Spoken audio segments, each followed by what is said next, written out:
Hey, what is going on, guys? DK back at you with another video here to break down the 9-game NBA DFS slate on Thursday for the first time watching and I cover content for daily fantasy sports and for prop sites like PrizePicks, Underdog, and Parlay Play. Guys, if you're looking for more content, you can check out my Patreon link down below, whether it be for DFS or for player prop stuff. And as always, make sure to give me a follow on Twitter, giving away some free picks over there too. Okay, so let's recap last couple days for me, and then we can get into the video. So a couple days ago, again, I've been running really bad recently. I've had like 4 or 5 injuries now in the last week. I just missed the cash a couple days ago, and I had an injured Anthony Edwards who was smashing there in the second half. So that was very frustrating. Felt like I had the correct read on that slate. I went heavy on the Heat, played the 2 Rockets, spend ups, and Şengün and Van Fleet, and then I had a low-owned Anthony Edwards. So that one was very, very, very frustrating. So I would have had a huge night if Anthony Edwards would have stayed healthy. And then last night, Jaden Ivey, 4 quick ones, massive foul trouble plus blowout. It was a blowout slate for sure. But once we got that late Philadelphia news, I wanted to go heavy on the 76ers. So went to Maxey, Paul Reed, and DeAnthony Melton. They were all solid. Melton was the best of the group there, though. And then definitely made a mistake here playing Tari Eason over David Roddy. Once we got the news that David Roddy was starting, he was going to be under-owned. I should have went that direction. So I made a mistake there. Had I gone Roddy over Eason, I would have had a big night too. So yeah, it's been one of those weeks recently for me where I'm just catching every bad break. A lot of injuries. And then last night, I feel like I made a mistake. So that's the recap. Hope you guys had a solid night. And yeah, let's talk about the slate first. So let's go over the odds for these games. And what you guys are looking at right now is the Odds Jam Sportsbook screen. Basically, screen where if you wanted to bet on the game, it would give you the best odds, which book offers the best odds. It also gives you the average odds of all the books as well. They have a ton of different tools too. They have fantasy optimizers for sites like PrizePicks and Parlay Play and Underdog. They have plus EV betting pages as well. So if you guys are interested in Odds Jam, you can use the code DKDFS for 25% off your first month, or you can use the link down below. Highly recommend it if you are serious into making money sports gambling. But let's go over it. So Portland, Cleveland, pretty ugly one here. Average odds about 218. The Cavs about 12-point favorites. Hornets and Nets 225 over under. The Nets about 8-point favorites here. A lot of blowout risk in this slate as well. Pistons and Knicks. My Pistons are awful. 218 about over under, and the Knicks are about 13.5-point favorites. Pacers and Heat. This one's a higher one. About 239 over under, 2-point spread. Lakers and Thunder about 233 over under. Thunder about 5.5-point favorites. Jazz and T-Wolves 222 over under. The T-Wolves about 10.5-point favorites with Anthony Edwards not expected to play. Bucks and Bulls about a 228 over under. The Bucks are 8-point favorites on the road. And Hawks Spurs 245 over under. The Hawks about 7-point favorites. And Clippers Warriors 228 over under. Warriors are about 5.5-point favorites. Okay, so let's get into it. We'll start off with Portland, Cleveland. So the Portland side, the positive with the Blazers are in competitive games. They're going to play their main guys a ton. It's just a matter of, can the game stay competitive? I think if you look at the main guys, Brogdon would be my preferred option. Played 36 minutes last game, 34 before that. He's played really well for the Blazers. And he's a guy with a relatively high floor plus ceiling because he's going to have the ball in his hands a ton. He's averaging, a little over 6 assists a game on the season. But since he's moved in the starting lineup, those numbers have gone up. So I do like Brogdon. I think he's my preferred spend up of these Blazers. But if you want to make the argument for Jeremy Grant, if you want to make the argument for DeAndre Ayton at 7K, if you want to make the argument for Shaedon Sharpe at 6.8K, I'm not going to say no. Again, these guys, like I said, in competitive games, they're all playing big minutes. Scoot Henderson's been coming off the bench and playing, low to mid-20s minutes. He's viable in tournaments, but again, we know the low floor that he does have. I'm not getting to anyone else. I'm not going to message Jabari Walker at that price point. Kamara, Thibault, no thank you. So it's really just the main guys plus a little bit of Anderson Scoot. Talking about Cleveland, so you got Donovan Mitchell at 9.3K. He is the guy with the highest ceiling on his team. We saw that last game where he went for 70 fantasy points, and it's a good spot. So yeah, Mitchell and Mobley, they both went crazy last slate. I think they're both going to pick up ownership here in a good matchup.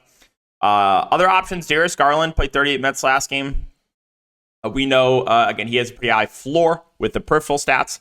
Jared Allen only played 30 minutes last game. I'm not sure if that was a little bit of foul trouble or what, but previous to that, we have seen some big minute games for Jared Allen, so I think he's kind of reasonable in the mid-range.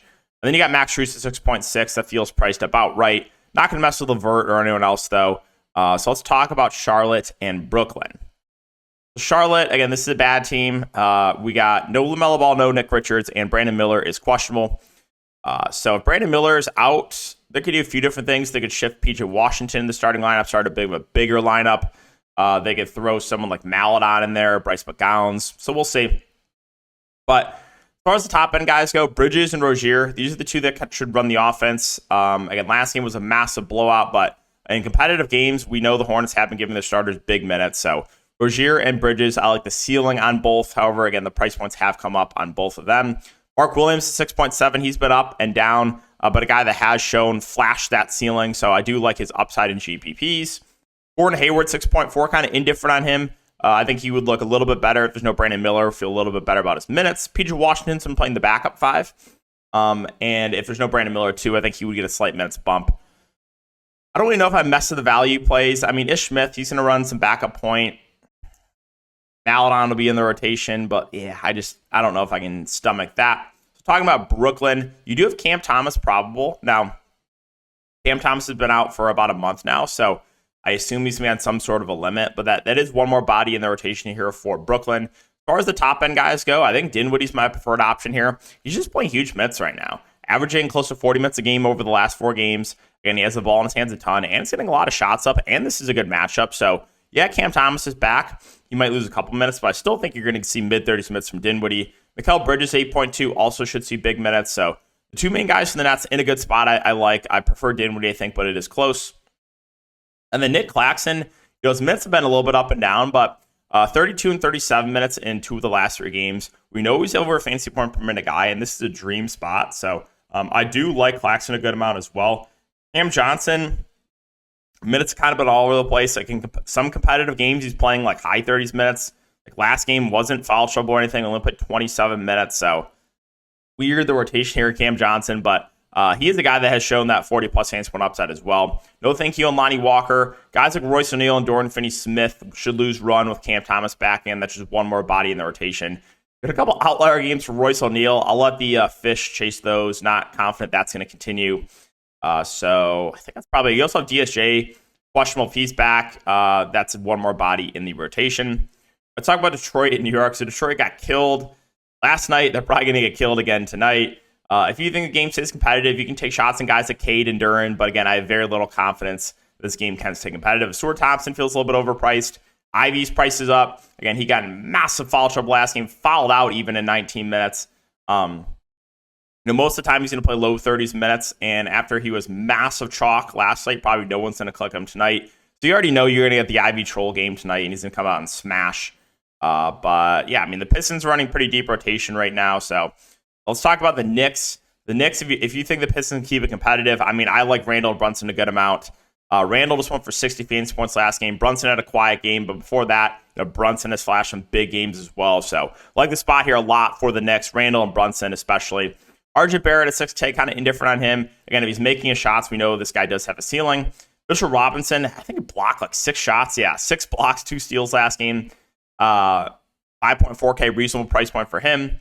And then off the bench, I do have a little bit of interest in Manuel Quickley just because he's going to chuck. I mean, he shot 20 times last game, so that's always a positive of Quickley is when he's out there, he's going to be shooting. All right, Indiana and Miami. So on the Indiana side, you got Tyrese Halliburton, 10.8K. Still interested in him. Still a guy that I think can pay off his salary. So, yeah, I mean, the floor and ceiling he provides is, again, he has a massive ceiling. We've seen it recently.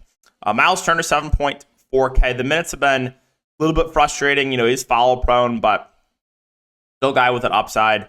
Jalen Smith is out. Also, Isaiah Jackson's questionable. So if Isaiah Jackson's out, it'll be interesting to see what they do with the backup 5.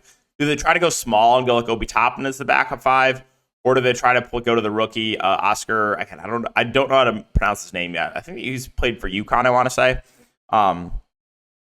But he could be dusted off and maybe played as the backup 5. But as far as the wings go, you had Aaron Naismith return, so Obi Toppin lost minutes.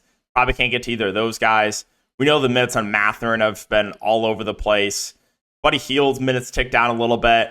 Again, just because his team is now getting close to fully healthy. Bruce Brown's one guy that you should feel pretty good about his minutes of the wings. You normally plays 30-plus minutes, but feels priced right. So There's not much else here for the Pacers. Talk about the Heat. For the Heat, Bam probable, Duncan probable, Jimmy and Highsmith questionable. The Jimmy Butler and Highsmith news is huge because if they're both out, the Heat are once again going to be my favorite team to target on the slate. Bam will be the clear go-to guy. Played 42 minutes last game. Duncan Robinson will play big minutes. He played 31 minutes last game. Jaime Jaquez will play big minutes off the bench. He played 33.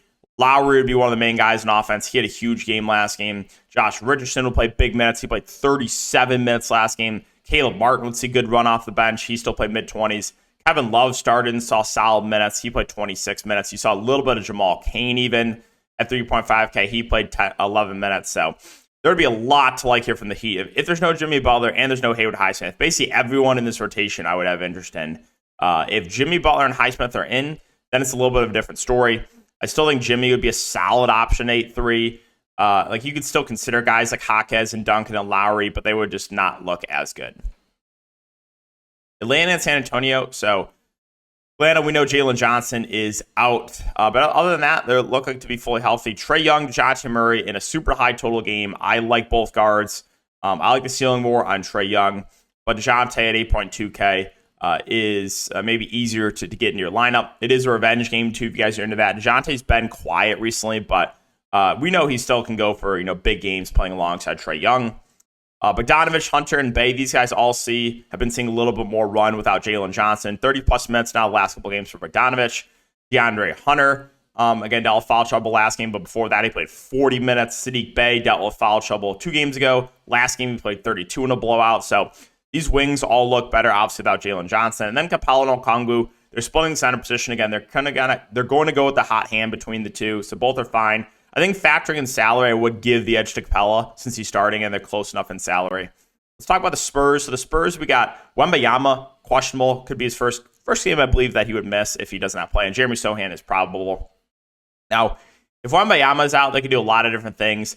They could shift Trey Jones in the starting lineup and go like Trey Jones, Vassell, Keldon, Sohan, Collins. They could shift a guy like Champagnie in the starting lineup. We've seen Branham get starts of it. They could do a lot of different things here if there is no Wembanyama. Now, Wembanyama himself, hold on, I feel a sneeze coming.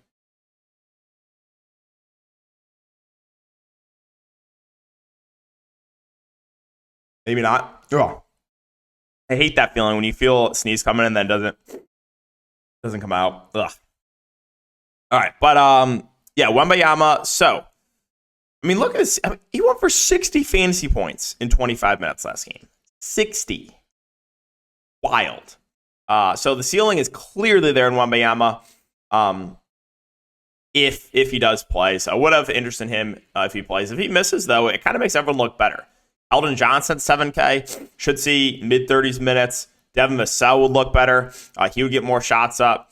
Zach Collins will look a little better. His rebounding numbers would probably go up if Wembanyama's off the court. Jeremy Sohan would look better. Everyone on the Spurs team would look a lot better if there's no Wembanyama. Trey Jones would probably play a little bit more. Again, like Branham, Champagnie would probably play a little bit more. So we'll keep an eye on the news for Wembanyama for sure. But let's talk about the Lakers and the Thunder. So Lakers, you had the massive game from D'Lo last game. I would say that was a bit of an outlier, but AD and LeBron have interest in both. Again, I prefer Anthony Davis to LeBron James. LeBron James has been relatively popular recently. I don't really know why he has been. There's been a lot of good spend-ups, and like LeBron's a guy that the field's been playing a lot. Hasn't really made a ton of sense to me. So for these two, again, I give the edge to Anthony Davis over LeBron. D'Lo, we know that the massive game he just had, but again, price point's not amazing on him. Definitely an outlier game. Reeves now feels a little bit overpriced with Cam Reddish back. Reddish, Prince, no thank you. Max Christie's too expensive. So outside of LeBron and AD, not much interest here. Talking about the Thunder, SGA 10.5K. Going to play big minutes. No issue paying the salary for him. Like the matchup, too, against the LA Lakers. Chet has a ceiling. Obviously, we've seen it a lot recently. We've seen a couple of big games from Chet. So I like his upside in tournaments. But he is, somewhat foul prone. Will most likely be an Anthony Davis. I'll pass on Giddey right now. The minutes are not there. Jalen Williams, first game back, played 34 minutes. So no limit on him. Reasonable price point. We know he's going to chuck when he's out there. So I do have some interest in Jalen Williams at a sub 6K price point. Lou Dort's been really bad. 4.5K. His minutes have also ticked way down. Don't really know if I get to anyone else. You probably see mid-20s minutes for Isaiah Joe, so maybe a little bit interested in him in tournaments. Kendrick Williams is 3.7K. His minutes have ticked down, though. You'll probably see some Jalen Williams plays backup 5, but he most likely will only play decent minutes if Chet gets in foul trouble. Last few games here, we got Milwaukee and Chicago. So Milwaukee, no Jay Crowder, no Pat Connaughton. Giannis at 11.2, like his upside. Damian Lillard, 9.1K. Again, the minutes have ticked up recently for these Bucks starters. I do slightly prefer Giannis to Dame if I was picking between the two. Brook Lopez has played extremely well of late. His minutes have been solid of low 30s. Chris Middleton, first game back from that from the injury, missed one game. Played 23 minutes, reasonable play there in the mid-range. Bobby Portis, 5.6, should see mid-20s minutes, always playable in tournaments. Malik Beasley's minutes have also just way up, 36 and 38 minutes over the last couple of games. Now, if he's struggling with a shot, though, they could easily bench him. So don't really know if I want to pay premium there for Malik Beasley. With Crowder and Connaughton now, you probably see some Beauchamp, but don't know if it's necessary to go to him. Now for the Bulls, well, Ray DeRozan and Levine both questionable. Alex Caruso is questionable too, so they could be very short-handed here. We'll see. If they're all out, then obviously it's going to be Kobe White. It's going to be Nikola Vucevic running the offense. Both will look like great plays. And then we would have to consider a lot of the value plays. You know, guys like Pat Williams, Nayo Dosunmu, and Torrey Craig, and Javon Carter would all look really good. I'd probably try to get to at least one of those guys. You might see some more Drummond minutes too. Like they could even have to play Drummond alongside Vooch if all those guys are out. And obviously that would be increase the chance of a blowout if all those guys are out as well. If they're all in, there's not much here. I think Levine, DeRozan, and Vooch are all playable. This Bulls seems really bad, and I still have very little confidence they can even keep it competitive with a healthy team.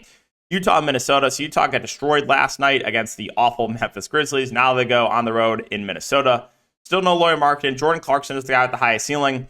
He has not shot well recently, but again, I still like his upside in tournaments. John Collins, minutes have just not been amazing. I think we see around 30 minutes from him. My boy Keontae George has played pretty well in the starting lineup, but feels priced about right. Hessler and my boy Yurt 7 are splitting center minutes. I have the Utah rotation, man. They're just running too deep of a rotation where it's kind of hard for me to prioritize anyone. On the Minnesota side, so no McDaniels still, and Anthony Edwards is doubtful. So now the question is, well, who starts for Anthony Edwards? Well, we're going to get Karl-Anthony Towns, we're going to get Gobert, we're going to get Conley, and we're going to get my boy NAW in the starting lineup. As far as the fifth starter goes, they could do a couple different things. They could shift Slow-Mo in the starting lineup. They could shift Troy Brown. They could even start Shake Milton. They have a lot of different directions that they could go. But either way, this Minnesota team, shorthanded, looks good in a great matchup. Start with Karl-Anthony Towns with Anthony Edwards doubtful. I think he's one of my favorite spin-ups on the board. Again, love the spot for him. He'll be the number one option now. So I do like Cat a good amount. Rudy Gobert, 7.4K. Should see low to mid-30s minutes. He had a huge game last game. I think he's reasonable, but I would prefer Cat. Mike Conley, 6.4. He played 37 minutes last game. His minutes have ticked up. I think he looks solid. NAW, 4.9K. Should see, 25 to 30 minutes. Reasonable play. Naz Reid might even play a little bit more. We know he's a good point per minute guy. Slow-Mo and Troy Brown should play more. I think I prefer Slow-Mo, better point per minute guy, but I think Troy Brown is a candidate that could possibly start. Shake Milton probably sees a little bit more runs. So we think through the rotation, right? You're going to see, with Anthony Edwards not expected to play, Cat 1, Gobert 2, Conley 3, NAW 4, Naz Reid 5, Slow-Mo 6, Troy Brown 7, Shake Milton 8. That's 8. You're probably going to see one of these young guys get dusted off and played a little bit. Maybe a Leonard Miller, maybe a Minot. But yeah, let's talk about the Clippers and the Warriors. For the Clippers, still no Mason Plumlee. Norman Powell also out. Don't think he'll be available, though, for this game. So we'll see what that does. You might see some Bones Highland in the rotation with Norman Powell not expected to play.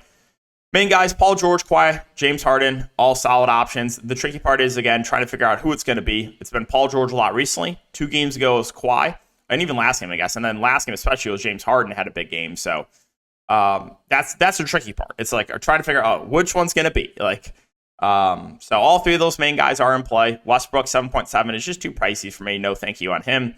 Avicii Zubac is 5.5. Minutes have ticked up for him recently, 30 minutes over the last couple games.